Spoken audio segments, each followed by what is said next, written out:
ہم لوگ اس وقت چائے کے اوپر بیٹھے ہوئے ہیں اور ایک بھائی کے پاس آئے ہیں عنایت، جو پچھلے واقعات میں جو ظاہر پارا چنار کے کرم ایجنسی میں پیش آئے، ان کے بھائی اس فرقہ واریت میں یا اس تصادم میں یا اس بربریت میں شہید ہوئے ہیں۔ السلام علیکم ورحمۃ اللہ۔ وعلیکم السلام بھائی جان، کیسے؟ ٹھیک ٹھاک۔ کیا کرتے تھے آپ کے بھائی اور کیا معاملہ تھا؟ میرا بھائی کسان تھا، وہ بس وہ اپنے گھر میں رہتا تھا، تو وہ جو ہمارے نزدیک وہ مقبل کام ہے، وہ ہر وقت ہم پر درندی اور اٹیک کر رہے تھے۔ تو میرے بھائی اور اس کے ویلیج جو لوگ تھے وہ ایک جگہ پر بیٹھے تھے اپنے دفاع کے لیے، کیونکہ وہاں ہر وقت خطرہ ہوتا تھا کہ وہ لوگ اٹیک نہ کرے۔ تو اس رات تقریباً 26 نومبر پر انہوں نے اٹیک کر دیا، اس میں 3 لوگ شہید ہوئے، تقریباً 12-13 لوگ زخمی ہو گئے، اس میں میرا بھائی بھی تھا۔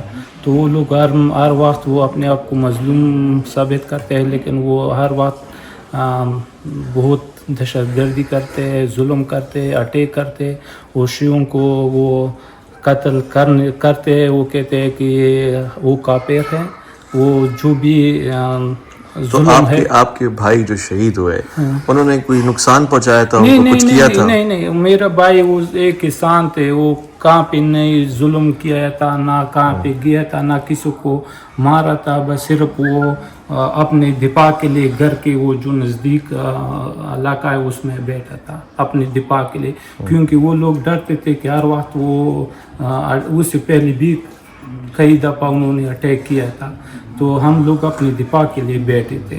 ٹھیک ہے دوست، اب آپ بیٹھے ہوئے ہیں اور یہ جو قیمتی جان چلی گئی، ظاہر ہے ان کے بچے بھی ہوں گے، فیملی بھی ہوگی، وہ ہے کچھ؟ بالکل، اس کے 2 بیٹے ہیں، وہ سامنے جو بیٹا ہے اس کا بیٹا ہے ذیشان، وہ ذرا سا، یہ ذیشان ان کے فرزند ہے اور ان کے والد کی فاتحہ کے لیے ہم لوگ بیٹھے ہوئے ہیں، ان کے ایصال ثواب کے لیے ہم لوگ بیٹھے ہوئے ہیں۔ تو یہ بچے ظاہر فیملی وغیرہ سب ڈسٹرب ہوتی ہیں ایک آدمی کے جانے سے؟ بہت، ہم ابھی بہت ٹینشن میں ہیں، ہم مسافر ہیں، وہ سارے فیملی ہر وقت غم میں ہوتے ہیں اور خون کے عنصر ہوتے ہیں نا، کیونکہ وہ ہم مسافر بھی ہے اور وہ ہر وقت اس کو یاد کرتے ہیں، روتے ہیں، تو بہت مشکلات ہے، کیونکہ ہم مظلوم ہیں، ہم نے کسی کو نہ کوئی نقصان پہنچایا ہے، نہ کسی کو کوئی درد دیا ہے، بس صرف ہم اپنے دفاع کے لیے بیٹھے تھے، وہ میرا بھائی، ہم نہ کسی کے ساتھ وہ کوئی زیادتی کیا ہے۔ بس یہ ہے، سارے صرف میرے بھائی نہیں، سارے کو پارا چنار کے مومنین کو یہ مشکلات ہے۔ یہ سب آپ کو بھی پتہ ہوگی سوشل میڈیا میں ہے کہ پارا چنار میں کتنی ظلم ہوتے ہیں۔ تقریباً ابھی 150 سے زیادہ معصوم بچے جو ہے نا، وہ میڈیسن نہ ہونے کی وجہ سے شہید ہوئے ہیں، مریض وغیرہ وغیرہ بہت سے لوگ، لیکن ہم اگر فریاد کریں تو کس کو کرے فریاد؟ یہ خواتین حضرات، میں ایک فیملی سے مل رہا ہوں جن کے گھر سے قیمتی جان گئی ہے اس بربریت اور ظلم کے آڑ میں۔ اور دیکھیے کہ کوئی ایک بندہ جو اس دنیا سے چلا جاتا ہے، دراصل وہ ایک نہیں ہوتا، اس کے ساتھ جڑے ہوئے وہ تمام خاندان کے لوگ جو اس کے اوپر ڈپینڈ کرتے ہیں، اس کے ساتھ رشتہ ہے، ناتا ہے، چاہے دنیا میں کہیں بھی ہو، وہ کمزور پڑ جاتے ہیں، وہ ظاہر ان کی مشکلات میں اضافہ ہو جاتا ہے۔ تو کتنی آسانی سے لوگ چھین لیتے ہیں، کتنی آسانی سے لوگ مار دیتے ہیں، اور یہ بھول جاتے ہیں کہ روز محشر ان کو حساب دینا پڑے گا اس قتل کا، اس ناخون کا۔ اور اللہ تعالیٰ نے انسان کو فساد سے منع کیا، روکا، مگر زمین پہ فساد کرتے ہیں، جیسے کہ قرآن کہتا ہے، وہ کہتے ہیں کہ ہم اصلاح کرنے لگے، ہم فساد نہیں کر رہے، مگر یہ سارے لوگ بیٹھے ہوئے اور اسی لیے بیٹھے ہیں کہ ہمارا دلجوئی کر سکیں مرحوم کے شہید کے خاندان اور خانوادے سے۔ میں نے بھائی سے ایک سوال پوچھنا ہے بطور صحافی، ظاہر ہے مجھے ان کے ساتھ وہی رشتہ ہے جو ان کے مخالف لوگوں کے ساتھ ہوگا، میں نے موقف لینا ہوتا ہے، تو میں نے آپ سے یہ سوال پوچھنا ہے کہ پارا چنار میں آپ لوگوں کو، توری بنگش یا جو بھی لوگ وہاں پر رہتے ہیں، ان کو ایک وجہ سے کافر قرار دے کے یا دشمن قرار دے کے قتل کیا جاتا ہے, قتل کے فتوے دیے جاتے ہیں. وجہ یہ ہے کہ آپ کو حضرت علی کرم اللہ وجہہ سے محبت ہے, اہل بیت سے محبت ہے. تو یہ آسان راستہ نہیں ہے کہ آپ چھوڑ دیں ان سے محبت. آپ کی جان بھی محفوظ رہے گی, آپ باقاعدہ عزت دار شہری ہوں گے, ان کو بھی آپ سے مسئلہ نہیں ہوگا. چھوڑ دیں. شکریہ بھائی جان آپ کا سوال کا. بات یہ ہے کہ یہ زندگی جو ہے یہ ٹیمپریری ہے نا, یہاں پر ہم کتنا سال رہیں گے, 100 سال. تو یہ اگر ہم آئندہ کے لیے جو اہل بیت کا راستہ ہم نے اپنایا ہے, ہم اپنے چھوٹے ایک دن کے بچے سے لے کر جو آخری عمر تک جو بھی ہے مرد زن جو بھی ہے وہ اپنا جان دے گا, وہ شہادت دے گا, لیکن اہل بیت کا راستہ نہیں کبھی نہیں چھوڑے گا.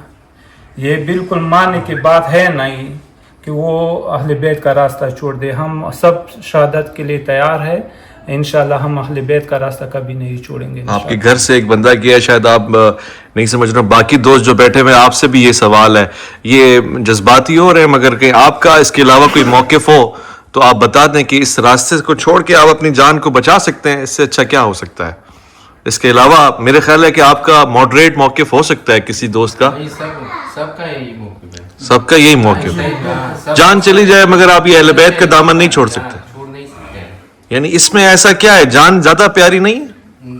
جان پیاری ہے, لیکن جیسے آج صاحب نے بولا امام حسین علیہ السلام کا علیہ السلام کا راستہ ہے, وہ اس دنیا سے بہت امپورٹنٹ ہے. یہ ٹیمپریری ہے, وہ بہت ابدی زندگی ہے. تو مگر دیکھیں آپ کے بچے شہید ہو رہے ہیں, آپ کے لوگ شہید ہو رہے ہیں, آپ کو بے وجہ نشانے پہ رکھا گیا ہے. ریاستی جبر ایک طرف ہے, علاقائی فرقہ واریت, تو اس کے باوجود کیا یہ اتنی بڑی چیز ہے, اتنی بڑی قیمت آپ اس کی دے رہے ہیں؟ بھائی جان معذرت صاحب, ہمارا اردو بھی اتنا زیادہ مضبوط نہیں ہے, لیکن یہ ہے کہ اگر ہم سوچیں ہمارے انبیاء اور اہل بیت نے کتنا ظلم ان پر کیا ہے, وہ سب شہید ہو گئے نا. تو اگر وہ شہید ہو گئے تو ہم کیا ہے, ہم اس کے راستے پر شہادت نہیں دے سکتے ہیں, کیونکہ ہمیں یہ بھی پہر ہے کہ الحمدللہ ہم سچ ہے, ہمارا دین سچ ہے, ہمارا مذہب سچ ہے, تو ہمارا جان اہل بیت سے زیادہ نہیں ہے. تو انشاءاللہ ہم اہل بیت کے ہر قربانی کے لیے, اہل بیت کے لیے ہر قربانی کے لیے انشاءاللہ تیار ہے. ایک چھوٹے بچہ بھی اس راستے پر وہ جان دے گا, انشاءاللہ قربانی دے گا. بڑی بات ہے, بڑی متاثر کن بات ہے. لیکن کیا اس بات سے میں یہ مراد تو نہیں لے سکتا کہ آپ اہل سنت کے مذہب کو برا بھلا کہہ کر یا کسی صحابی کے ساتھ دشمنی یا اس طرح کا تو آپ کا کوئی عقیدہ نہیں ہے جس کی وجہ سے, کیا یہ اس سے مراد یہ تو نہیں لے سکتا نا میں, آپ کسی اور کی موت چاہتے ہو یا آپ چاہتے ہو کہ پاکستان میں کوئی سنی نہ بچے یا ایسا کچھ آپ کا موقف ہو, یا آپ یہ چاہتے ہو کہ آپ جیسے بگن ہے یا دیگر علاقے ہیں وہاں پر آپ جا کے قبضہ جما لیں اور وہ لوگ وہاں سے بھاگ جائیں, ایسا کوئی ارادہ آپ کا ہو؟ یہ ظلم ہوتا ہے بھائی جان. اگر شیعہ مذہب میں ظلم نہیں ہوتا ہے, ہم کسی پر ظلم نہیں کرتے, ہم مظلوم ہے. ہم چاہتے ہیں کہ شیعہ ہمارے جو پکہا ہے وہ کہتے ہیں کہ سنی ہمارا بھائی ہے, ہم سنی کے ساتھ ہمارا جنگ نہیں ہے. ہم چاہتے ہیں کہ شیعہ سنی مسلمان وہ اتفاق سے رہے, وہ کافر کا مقابلہ کرے, ظالم کا مقابلہ کرے. ہم نہیں چاہتے کہ ہم شیعہ سنی آپس میں جھگڑے. ابھی فلسطین میں کیا ہو رہا ہے نا, اسرائیل کیا کرتے کتنا ظلم کرتے ہیں. آپ کے جیسے مولانا صاحب یہاں بیٹھے ہوئے, کسی عالم نے, مولانا نے شاید کوئی ایسا فتویٰ دیا ہو, مولانا آپ نے شاید کوئی فتویٰ دیا ہو کہ سامنے والوں کو چڑھائی کرو, کیوں اتنی نفرت کوئی آپ سے کرے گا, وجہ کیا ہے؟ بسم اللہ الرحمن الرحیم. سب سے پہلی بات تو یہ ہے کہ ہماری طرف سے فتوے ہیں, لیکن اس طرح کے فتوے کہ لا تقولوا اخواننا بل قولوا انفسنا, اہل سنت کو بھائی مت کہنا بلکہ اپنی نفس کہنا. ہماری اہل سنت ہماری اپنی جان ہے, ایک ہی دین ہے, ہماری طرف سے یہ فتویٰ ہے. اور یہ لوگوں کو بتایا جاتا ہے کہ کسی کے اوپر چڑھائی کرنا حرام ہے, چاہے وہ اہل سنت سے تعلق رہتا ہو یا کوئی کافر ہو. ہمارے مذہب میں فقہ جعفریہ میں قطعاً جائز نہیں ہے کہ کسی کے اوپر چڑھائی کی جائے, کسی کو قتل کیا جائے, بے گناہ خون گرایا جائے. اور یہ بات ایسی نہیں ہے کہ میں آپ کو بتا رہا ہوں, یہ باتیں ہمارے ممبروں سے یعنی پرشنار کے ممبروں سے بتائی جاتی ہے, باقاعدگی سے بتائی جاتی ہے. لیکن دوسری جانب سے یہ بھی ہے کہ یہ بھی کلپ سوشل میڈیا میں موجود ہے کہ دنیا کی بدترین کافر شیعہ ہے. یہ شیعہ تمہیں جس علاقے میں جس جگہ مل جائے ان شیعوں کو چھوڑو مت, قتل کر دو اور تمہارے اوپر بہشت واجب ہو جائے گی. یہ دو تفکر ہے, دو سوچ ہے اور دو آئیڈیالوجی ہے جو پارچنار میں ان دو آئیڈیالوجیوں کے بیچ جھگڑا ہو رہا ہے اور جنگ ہو رہا ہے. لیکن مسئلہ یہ ہے نا کہ میں تو یہ سمجھتا ہوں کہ پہلی نفرت نہیں تھی, یہ نفرت کی بیچ بوئی گئی پارچنار کے اندر. اچھا, اس نفرت کو بنایا گیا, اس نفرت کی حد تک لوگوں کو مجبور کیا گیا کہ نفرت کی جائے, شیعوں سے نفرت کی جائے اور اہل سنت سے کی طرف سے جو نا شیعوں میں اہل سنت کی نفرت پیدا کر دے. لیکن پھر بھی یہ مذہب کی طرف سے مسئلہ نہیں ہے, یہ مسئلہ جو نا سیاسی ہے, یہ مسئلہ ریاست کا ہے. ظاہر سی بات ہے جب ریاست کسی چیز میں انوالو ہونا نہیں چاہتا, کوئی مسئلہ حل کرنا نہیں چاہتا تو کیسے حل ہوگا. اب مسئلہ فرض کر لو جو زمینی تنازعات ہے, اس زمینی تنازعات فرقواریت کی شکل اپنا لیتی ہے. زمینی تنازعات کو کون حل کرے گا, یہ کس کی ذمہ داری ہے؟ یہ تو ریاست کی ذمہ داری ہے نا. وہ کاغذات مال موجود ہے, کاغذات مال میں سب کچھ ہے اور ثبت ہے, اس کے مطابق جس کا بھی حق ہو, اہل سنت کا حق ہو اہل سنت کو دے دو, شیعوں کا حق ہو شیعوں کو دے دو, یہ سارا مسئلہ حل ہو جائے گا. لیکن جان بوجھ کر ان مسائل کو حل نہیں کیا جا رہا تاکہ جو مقاصد ہیں ان کے اس علاقے میں خونریزی کی جو مقاصد ہے, جو غلیظ مقاصد ہے, وہ مقاصد تک وہ آسانی سے پہنچ سکے. صحیح. ڈاکٹر صاحب, ہم ایک نعرہ لگاتے ہیں کہ جب کربلا سے جو ملا ہے ہم لوگوں کو, تو پھر ہم کسی کے اوپر ظلم کرنا یا کسی کے اوپر چڑھائی کرنا, یہ ایسا ہم کربلا سے درس لے ہے نا. ہم ایک نعرہ لگاتے ہیں, اے ہمارے درسگاہ کربلا کربلا. جب درسگاہ کربلا ہوگا تو پھر ظلم کسی کے اوپر یا چڑھائی کسی کے اوپر وہ لوگ کر سکتے ہیں, نہیں کریں گے. ہم اکثر جتنی بھی جو جنگی ہوئے ہیں, جتنی بھی معاملات ہوئے ہیں پراچینار میں, اکثر سب سے پہلے امن کا قدم ہم لوگوں کی طرف سے اس کو بڑھایا ہے. یعنی جتنی بھی جنگی ہوئے ہیں سٹارٹ ان لوگوں نے کیا ہے. ہم تو آج تک اپنی ڈیفینس میں کرائے ہیں, جو بھی کرائے ڈیفینس میں کرائے. اگر ڈیفینس میں نہیں کرائے تھے تو پھر اس کا مسئلہ الگ سا ہوتا, لیکن ہم نہیں کرتے ہیں نا, ظلم ستم نہیں کرتے ہیں. لیکن اکثر یہ لوگ سٹارٹ کرتے ہیں تو پھر اور اپنے آپ کو مظلوم بھی سمجھتے ہیں. اچھا, یہ کہتے ہیں کہ جی کچھ فرما رہے تھے. انتظار بھائی کچھ بات کرنا چاہتا ہے.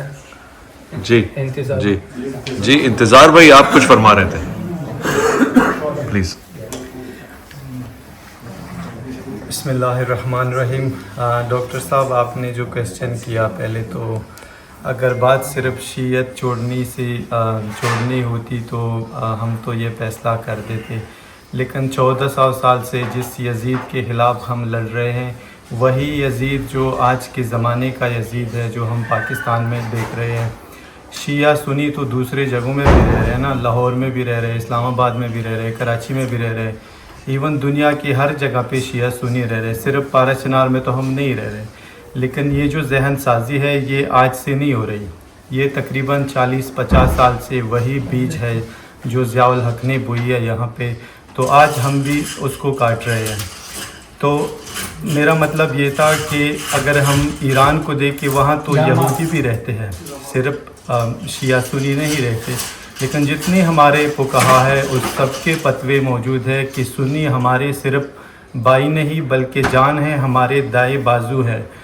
تو مطلب یہ ہے کہ ہمارا مقصد صرف کسی سنیت کے خلاف نہیں ہے, ہمارا مقصد ہمیشہ کی طرح یزید کے خلاف ہے, جو آج کا یزید ہو یا 1400 سال پہلے کا یزید ہو. تو ہم جو کچھ بھی کر سکتے ہیں لیکن حسینیت کے دامن کو نہیں چھوڑ سکتے. ٹھیک ہے. اچھا, وہ ایک آخری سوال ہے آپ سے بھی اور سب سے بھی. آپ سب لوگ بیٹھے ہوئے یہاں پر کہتے ہیں کہ پٹھان جو ہے نا وہ لڑاکا قوم ہے, وہ موقع ڈھونڈتی ہے جنگ کرنے کا. تو بہرحال آپ کے پاس اسلحہ, ایرانی اسلحہ ہے آپ کے پاس بہت سارا, وہ کہاں ہے ذرا دکھائیں. ڈاکٹر صاحب یہ آپ کے بھائی کے پاس ایرانی اسلحہ بہت سارا. نہیں کوئی اسلحہ نہ ایرانی ہے، کوئی اسلحہ نہیں ہے. صرف وہ ہے، اگر میں سچ کہہ دوں کہ وہ افغانستان وار میں تھوڑا سا وہ اسلحہ آیا تھا پاکستان، وہ لوگوں نے اپنے دفاع کے لیے لیا ہے. نہ جب یہ رشیا کے ساتھ چل رہا تھا، وہ جو رشیا وہ اگر ہے تھوڑا پورے خطے میں خیبر پختونخوا میں، وہ تو ہر جگہ ہے نا. میں نہیں کہتا کہ صرف میرے گھر میں. دوسرا یہ ہے کہ وہ لوگ کہتے ہیں نا پر چنار میں اگر ایک دوسرے علاقے کا وہ آدمی دیکھا تو ہم جو کہتے ہیں انشاءاللہ ہم کوئی بھی ایک آدمی بھی نہیں دیکھے گا. وہ جو زینبون نام لیتے ہیں، پتمیون ہے، جو بھی ہے، وہ ساری پر چناری ہے. صرف کیونکہ ہم اہل بیت سے رشتہ ہے، ہم وہ پہر کرتے ہیں کہ ہم کہتے ہیں کہ ہم زینب ماننے والا ہے، فاطمہ علیہ السلام کے ماننے والا ہے، علی علیہ السلام کے حیدری ہے، یہ حسینی ہے. یہ صرف پر چنار میں نہ اسلحہ ہے ایران سے، نہ کوئی ہمارا رشتہ ہے ایران سے، کیونکہ ہمارا ملک پاکستان ہے. ہم پاکستان کے لیے دفاع کرتے ہیں، کریں گے انشاءاللہ ہر وقت. وہ پاکستان کے لیے قربانی دیتے ہیں، دے دیا ہے پہلے، انشاءاللہ آئندہ بھی دیں گے. اور پاکستان پر ہم قربان ہے. وہ جو پہلے افغانستان ہمارے حکومت کے ساتھ لڑائی تھا، ہم اپنے فورس کے ساتھ شانہ بشانہ سارے پرچنار سارے مومنین لڑتے تھے. ابھی بھی انشاءاللہ لڑیں گے. اچھا انتظار صاحب، اگر افغانستان سے جنگ ہو جائے تو آپ پاک فوج کا ساتھ دیں گے افغانستان کے خلاف؟ جی بالکل دیں گے. یہ تو ریسنٹ 2-3 سال پہلے کی بات ہے، جب طالبان نے وہاں پہ حملہ کیا پاکستانی آرمی پہ، تو ان کے پاس اتنے ریسورسز تو ہوں گے، لیکن جو بارڈر پہ رہتے ہیں مطلب ان کے پاس اتنے ویپنز ہوتے ہی نہیں ہے. تو یہی توری بنگش قوم کے نوجوان جتنے بھی تھے سارے وہاں سے اسلحہ اپنے جو مطلب مدد آپ کے تحت جتنا ہمارے پاس کیپیسٹی ہے وہ لے کر ہم نے اس فوج کی مدد کی ہے. وہاں کے جتنے بھی زخمی تھے یہ ہسپتال لے کر آئے ہیں. سب کچھ جتنا ہم سے ہو سکتا تھا کیا بھی ہے، انشاءاللہ فیوچر میں بھی کریں گے. اور اسی توری بنگش قوم کے نوجوان کشمیر میں بھی شہداء ہو چکے ہیں. یہ نہیں ہے کہ صرف یہاں پہ ہو. اور ہم ہمیشہ سے پاکستانی ہیں اور ہم پہر کرتے ہیں، لیکن یہ جو اسٹیٹ کی پالیسی ہے اس کو ہم اس لیے کنڈیم کرتے ہیں کہ ہماری ایجوکیشن متاثر ہو رہی ہے، ہماری ہاسپٹل میں دوائیاں نہیں ہیں، بچے مر رہے ہیں. تو یہی سب بات ہے. Thank you.